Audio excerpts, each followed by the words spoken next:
Welcome to episode 2, season 2 of Your Mental Health Matters. We are so thrilled to have Mel and Joni here today joining us to talk about stress, anxiety, and emotional regulation. And welcome, Joel, as well. Thank you. I'm glad to be here. So let's talk, team, about what we're going to be learning today. I think we're talking about strategies for helping children with their emotional regulation, stress, and anxiety, strategies for adults, and also kind of understanding of even that relationship between the two. They're so important. They really are. And I think that is one thing that we really, the more we have awareness of our own regulation, the more it's going to impact how we talk to kids, work with our partners, work in our professions. Because of our stress in our lives are increasing and COVID is not necessarily going away and our resiliency is low. I think it is important for us to have that conversation today about what is happening in the body and what is happening in individuals who are picking up those feelings and signals from you. Right? Do you want to just dig right in, Joel? Yeah, so good. Let's talk about some of the just practical scientific research based behind that, and then we'll talk about some trends and things that we're seeing right now in schools, and we'll wrap it up with strategies and practical supports that you can take home for yourself as a parent, as an adult, as well as strategies and supports for our children and students at school too. So let's dive in. Sounds great. I guess the best way to start is a lot of students, a lot of individuals, doesn't need to be a student, could be a parent. You may have heard of fight, flight, freeze. And I'll give a little bit of information, a little geek out a little bit, but it's to help you understand how it impacts the body. And I did talk about this in our season 1, episode 1 or 2, but it's worth mentioning again because I feel it does revolve and it does seep into absolutely everything we do. So our brain is made literally to engage our body and to work in sync. So if our brain is saying, red alert, there's something going on, I feel safe. And it could be the perception of feeling unsafe, right?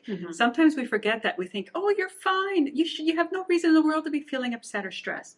But if they're perceiving it to be stressful, or the resiliency is smaller because of the stress they've been dealing with the last few years, they may perceive something to be unsafe. So the brain sends a signal to the heart. The heart immediately starts pumping faster. That is not something that we have control over. Our heart is pumping faster to actually pump the blood to our feet to run away, which is flight, or our hands to fight, or freeze. Freeze happens when the system becomes so overloaded, we shut down. And sometimes we think, okay, an individual is shut down, so that means they're just being non-compliant, they're being defiant. But in actuality, they are feeling so much in survival mode that they cannot cope. Kind of like an animal plays possum, right? Playing possum, he falls over and looks like he's dead. That's a survival technique. So when the blood is pumping to the feet to run away or the hands to fight, it is instinctual. We really, truly need to respond to that. And how do we get that energy out? And how do we get that stress hormone out? Because our body's being pumped with adrenaline, our body's being pumped with cortisol stress hormone, and it is saying ready for battle.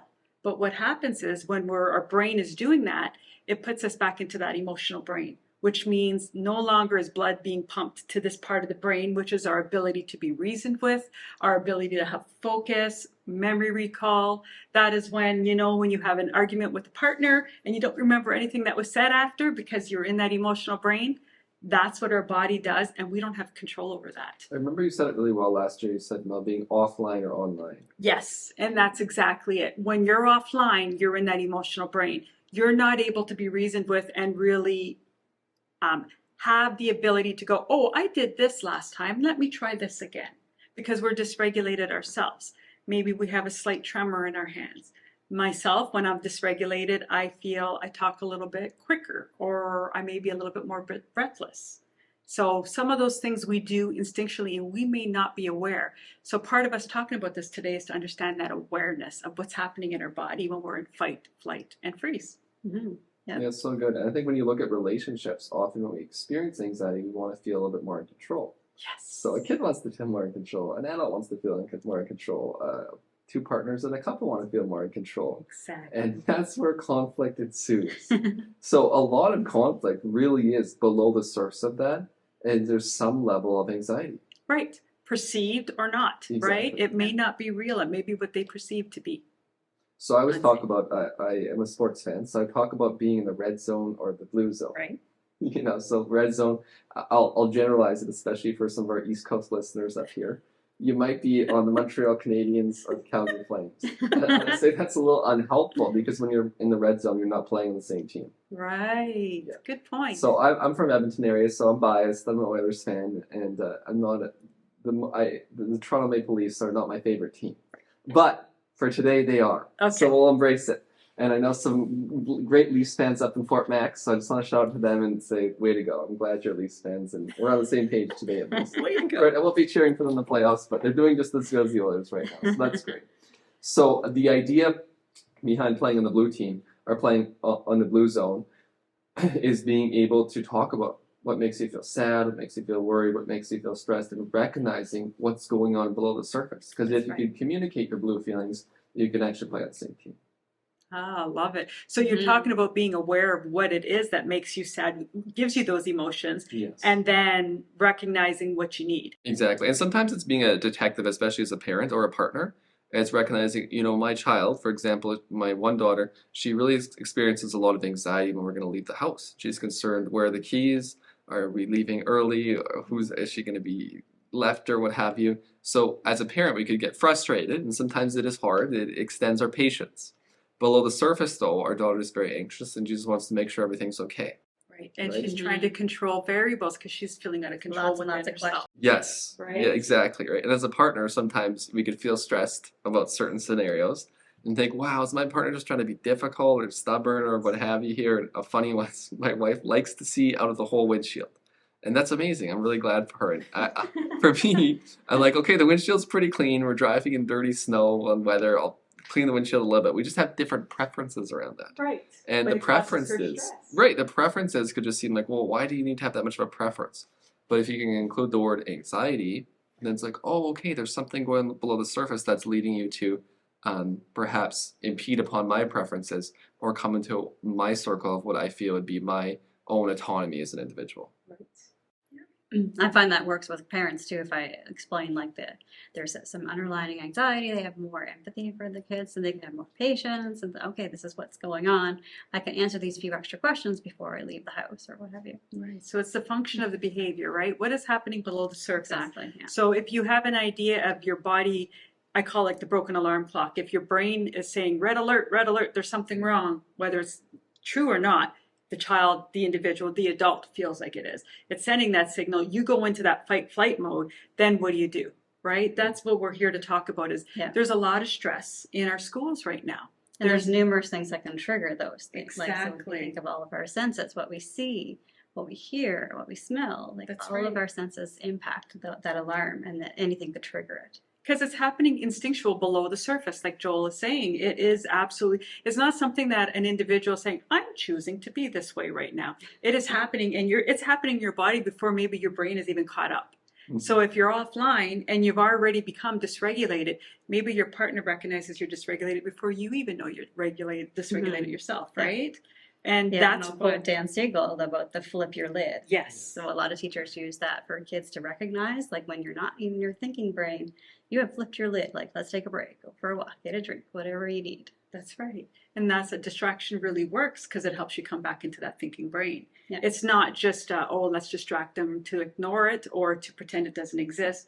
It actually helps physiologically get the body back online, your brain back online. Mm-hmm. Yeah, it's like, how do you pivot? How do you have a reset if your brain really is in your limbic system, emotionally charged, your amygdala's running to keep you safe? So whether it's processing emotions of sadness, anger, excitement, and fear, that's that SAFE acronym, recognizing, hey, this alarm system, or like you said, a broken alarm clock, or what I like to call as well, false alarm sometimes. Yes. It's the dashboard of your heart.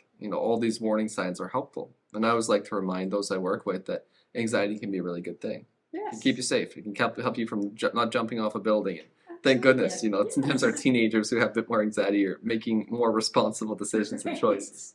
So there's real positives about it, being able to see that warning system that we have. Each kind of has different settings to it. Right. Some of our warning systems are a little bit more sensitive than others. And it ties into sometimes being a sensitive person too. Those who are more sensitive can feel naturally a bit more anxious. but then also scenario based. We gather information based on our life experiences. So we've been in certain life experiences that are stressful. Our stress tolerance or anxiety kind of meter in those situations. Exactly. gonna be So if more you've been triggered. attacked by a dog, then you're going to have that fear. Yes. intense. Right. Yeah. Which brings us into talking about, we're not going to talk about a lot about polyvagal theory, but it's to do with the nervous system. So depending on what you've been experienced in your life, anything that you have been exposed to, and your resiliency at the time will determine how you're going to respond to things. That's why having that awareness is so important. And in the classroom or in the home, what you're bringing to the table when your child comes to you with a problem, you're going to be relaying to all the things that have happened in your life, and you could either be triggered by it, you could respond in a receptive way, you may have had something really bad just happen at work, so you're responding more assertively to your child than you want to. So these are all things that are very impactful, but what do we do about it, and how is it impacting us now? What can we tell our viewers, Joel? Yeah, so good. I think you're talking about three things. Number one, being aware of your own stress tolerance. Yes. That's really important. Number two, how do I regulate myself? And then number three, how do I support my child, student, even partner in their own regulation? Right. So step number one around that awareness of your own stress tolerance. What are your triggers? What are those situations that might stress you out or set you off? Right. I love watching a few TV shows sometimes, and I've been watching a couple about parents lately, and there's this one about sleep and children crying and stuff like that. And I actually felt triggered even watching the TV show. Right? So there's certain things that you just might not have grace for in a certain season or for certain reasons. So I think a really key thing to tie in anxiety, emotional regulation, and even anger is sometimes when we don't have good awareness or boundaries with ourselves, the cup gets full, it builds and builds and builds, and eventually overflows. And we say, why did I get upset? Why did I flip my lid? Why did I become emotionally dysregulated? Because I'm not as aware of those things that would be filling my cup with stress, and also being attuned to recognizing, when is my lid full? When is it too much? When do I have to step away?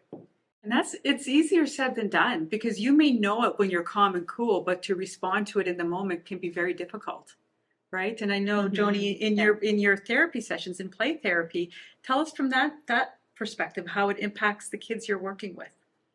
Well, like in my room, when I have to like assess the environment to see like if they're reacting to the lights, like maybe I'll turn down the lights if a lot of kids are reactive to the fluorescent lights, and I know some teachers turn down their lights too. So Right, because like there's the sensory visual things. yeah, the sensory. So I look at like the lighting, and I look at like the sounds. Can they hear the sounds from like next door, and is it distracting, and how are they focused and stuff. So there's a lot of different elements to that.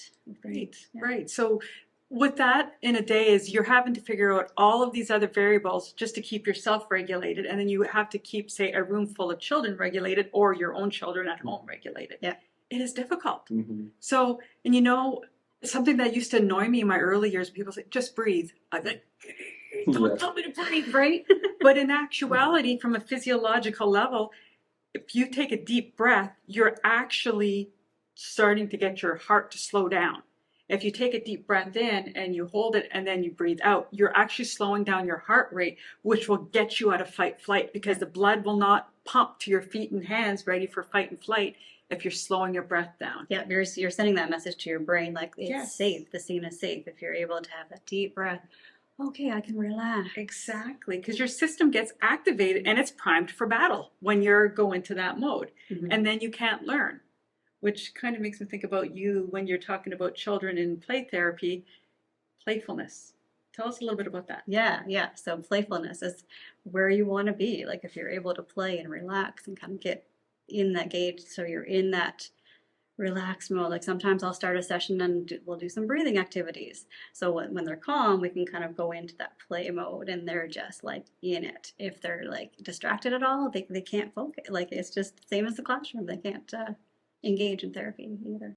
It's so true for adults as well. Yeah. The idea of play, having, it just resets our brains, being able to does. engage that way. And I think you're talking about some really important keys, the externals and internals. Yes. So there's kind of the internal triggers, our life experiences, our emotions, our thoughts, but the externals, I know for me, these fluorescent lights, They're horrible. they drain me, It's probably why the first thing I messaged. Yeah, just noises, just kids crying, these different things, busyness, just those are the drains, and those are even those externals that would increase my tolerance on the internals as well. So being aware of the externals and internals in your life in terms of stressors is important. And then, as you ladies are speaking to, being able to manage those. Right. So creating an ideal external environment. Like you said, creating play opportunities. That's a great thing I love with my kids. If you have kids, Yeah. that's great. Being able to play with them, engage in activity. For older kids, whether it be playing with sports or drawing, getting creative, music, even video games. That idea of play. Dr. Gordon Neufeld, developmental psychologist, really emphasizes on that so much in his work with any student or with any child. Play, and for adults, is so powerful. Well, 'cause for play for teachers, you cannot be primed for learning if you don't feel safe. Mm-hmm. So play will actually help a child, an individual, feel safe. That's even an adult going into an interview. If they are feeling uncomfortable, you'll see them. Sometimes they'll start cracking jokes, and then if you get a couple of jokes in, you see the nervous laughter, and you see them kind of go. Because when we relax, when we're able to engage in fun and laughter and those feel-good feelings, we go back into our thinking brain, we come back online, which is so important because if we're thinking, we're able to navigate it. So recognizing what we need to be within our window of tolerance, but also recognizing what we need to do to stay online as well, and then to engage either our audience, whether it be children in our classroom. So what do? I'm looking at the time, and I know we only have a little bit of time left. What do? I know in FMPSD we're doing something called the regulated classroom. And part of this is we are recognizing that sometimes children need connectors, which is we see a child who's feeling really unsafe in their environment. And they just do not feel like they cannot cope, which means they're dysregulated, they're offline, they're in fight flight. Connection means attuning, coming down to their level, talking to them. That works with families as well. When a child is really blowing their lid, flipping their lid, coming down to their level, talking slower, talking calmer, purposely slowing your heart rate down so they are picking up on that calmness, right? And the regulated classroom talks about activators. So activators would be kids who are shut down, are looking like they're defiant. So that could be adults as well, adults that are shut down. It's the same thing. If you're feeling shut down because it's fight, flight, freeze, you can't feel safe. So activators will help you come within your window of tolerance again so that you could engage. Mm-hmm. And then the last one is settlers. So if you're really vibrating, kind of settling them down. The reason why I bring that up is that works for everyone. And I would encourage parents, if you are looking for a great resource, this is something that may work really well with children. It does talk about something called polyvagal theory, and we don't need to go into that, but it's talking about your nervous system and recognizing the part you play in your nervous system and how it impacts the person in front of you. That's so good. You probably experienced that as well in your work as well, don't you? Oh yeah, like it depends like where they're at. So we have to like do different strategies. So if they're like, I say to parents, if they're in that fight flight, like don't bother reasoning with them. They need that co-regulation. Get down to their level. Don't feed off of it. Because with parents, if they get triggered, it'll kind of go step and escalate it. So if you're able to bring it down, co-regulate with them, and go, get them back online before you start reasoning. Yeah, exactly. Dr. Mona Delhook in her research and Beyond Behaviors curriculum you can take online. There's a book too. We use a lot in schools and supporting families. And she talks about this a lot, going back to the blue pathway, the Oilers. I'll bring it back to the Oilers, right? Or the red pathway, the Flames, or what have you. The blue pathway is, are we able to meet those stress responses and co-regulate with our child? Because if we can reach our child, or our partner, our person in that blue zone, it's likely to be very successful. But often the reason we're seeing the red zone or more elevated levels of behavior is there's an expectation gap of what we are expecting from that person, that individual, and where they're at. Right. So part of when we're seeing those red zone behaviors is reflecting back, whether it be a partner, a child, even ourselves, what is the gap there? What am I expecting of myself or someone else around me that they're just not ready to bring yet? Right. And if we can kind of build that bridge, and Dr. Mona talks about 3 main areas. Number 1 is calm. It's amazing. I had to work in some specialized classrooms, and sometimes it just helps being a guy because there's a lot of female teachers and educational assistants and stuff, and I could just walk in a classroom and there's like this calm vibe, and a kid who's really having a hard time, they just connect with that. So I still haven't fully figured out why, and I'm just thankful and sometimes just, whatever. But it's feels a also little your bit better. personality. It is. It Just bringing does. that calm. Yeah. When you bring that calm, Yeah. we pick up things, that innate feeling of, okay, he's calm, he's cool, the Mhm. heart rate matches your heart rate, we co-regulate, like Yeah. Joni was saying. Some people do that very well. Exactly. So bringing that calm and building that bridge there, and then care and connect. Maybe the child or individual partner, what have you, might not be ready to quite connect yet, but maybe it's just a bid for a connection of just offering to get them a drink or a snack or whatever it might be. But as you build that bridge of care and connect, then communication is possible. Right. But without the calm and connect part, we're not really ready to communicate. And So for me true. personally, I'm still learning this myself in my relationship. And one thing for me and my wife, as I said, with kids and the busyness, it's hard to sometimes have a conversation, in the midst of everything else. So I said, for me, it's like sitting on the couch, being close together, looking into like close by to each other's face to face. Right. And that's when I feel like I can connect and have that conversation. Until then, my nervous system just isn't ready to engage not. or feel like I can bring myself down enough Right. to talk through a challenging issue. That's right. So I think just knowing ourselves, and each person has a different nervous system. There's research that talks about different people are even attracted to others who might have different nervous systems So as true. couples. Yeah. And I was going to say too, like every child has a different need. So Yes. one of your children might really like hugs and get that calmness from that, and other children are like, no, I need that alone for a minute. Mm-hmm. And we each have a So different knowing your children. Yeah. different stress tolerance, their nervous systems, and what they need. That's right. And if you think of in a classroom when you have 30 little bodies sitting there with all different nervous systems, how does one teacher do all that work with all these children? And there are some great ways you could do that, because you could incorporate connection Mhm. and fun in a very quick activity that brings everyone feeling like they're together. And then little Johnny over in the corner who doesn't do well with that type of stuff, you can get them maybe do a calming activity where you're doing like a mindfulness moment, or they're sitting with their head on the desk and lights are down and you're calming, and you go over to little Johnny, because Johnny needs a little bit more than just the calming, laying on the table, head on the table after recess to kind of settle their little system, right? We could find ways to work around that, but we have to be aware of what they need as well. So good. And I've seen it universals in class. Yes. We try to do it. We actually just set up a little schedule for our kids at home. So we're building some of these things into their daily routines, as well as even for yourself or your partner in relationship too. How do you actually build that into your day? Because it's not about waiting till you're in the blue zone or red zone to do that. But the most effective strategies in the classroom is, teachers are practicing these at specific times every day. So their children in the classroom are really good. As parents, Yeah. we're setting aside that time at dinner time, before or after. We're Yes. actually building just those natural regulating routines into our schedule. And even as a couple, spending that connect time, with your partner after dinner, talking about highs and lows of the day, or just being able to build those emotionally focused bridges throughout the day, I think goes such a long way in navigating our stress, anxiety, and emotional regulation.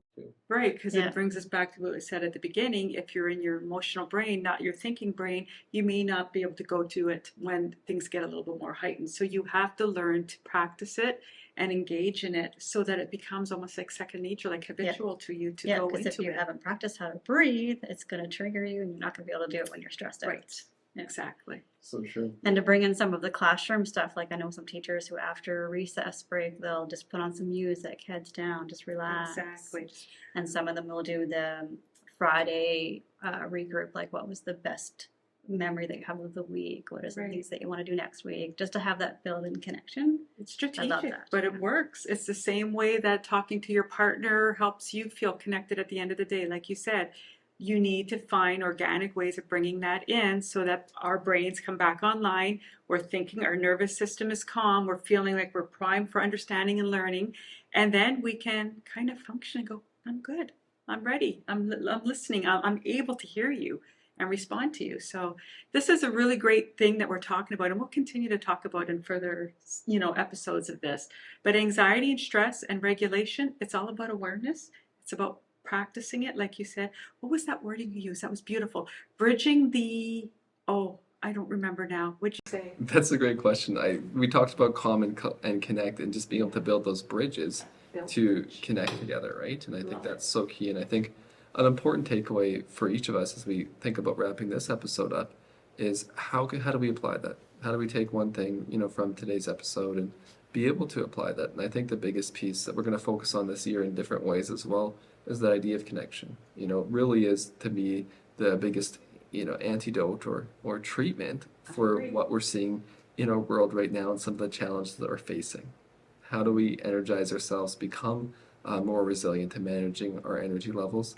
It's really honing in our time and really honing in our time to do those things to take care of ourselves and in turn managing our stress and emotional regulation. So my big takeaway, I think for me, it ties into stress management and ties into emotional regulation of just creating those spaces and times for play. With my kids and even with myself, in the midst of a busy schedule and busy life, I recognize more and more just with the energy levels I'm at to manage my stress, anxiety, emotional regulation. I need to take time to play every day or have a little fun or even just have a joke with a colleague or whatever it is. And even seeing her smiles here and having our podcast, that's a break.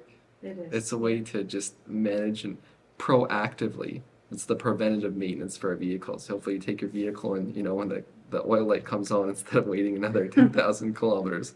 That's the preventative maintenance I want to continue to do in my life to manage my stress and anxiety. Yeah, I was gonna say too, like managing the stress of like that daily gratitude and practicing thankfulness and just being reflecting, because a lot of times we're just go.